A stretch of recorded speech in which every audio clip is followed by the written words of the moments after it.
And nobody tells you that when you're let go from a job that you've based your whole identity around, there's a sense of relief. So I'm 10 months out from losing the job that I held for 8 years. Fun fact about me, I worked for a virtual charter school and was an administrator for that said school for almost 5 years. I thought I loved everything about that job.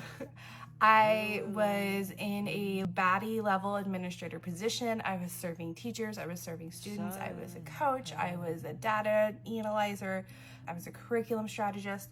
I was all of these things and wore so many different hats and thought I loved it until it was taken away from me and I was stripped from my entire identity. There were budget cuts going on. I will not get into the details, but the school was not handled financially responsibly.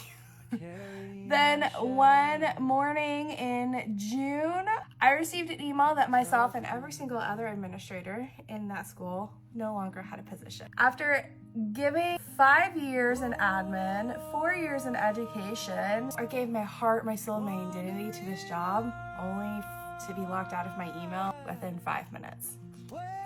That was heartbreaking. Once the grief subsided, I realized that my identity was gone and I had no clue who I was. The only thing I knew was that losing my job was something that I thought would have killed me. And turns out the thing that I thought would have killed me back in June gave me a chance to live again. So I spent last summer grieving. I spent last summer figuring out what am I gonna do? How am I gonna provide for my family? And I picked up a job that I'm not necessarily passionate about, but I am good at, and started rebuilding. And I quickly realized that normal people don't live life based on metrics. Normal people don't live life based on end of month data assessments. Normal people don't live life being pitted against other coworkers and being measured up based solely on data. That's toxic AF. I slowly began to realize that I'm not someone that wants to hustle. I stopped performing based on other people's rules and I finally started to live.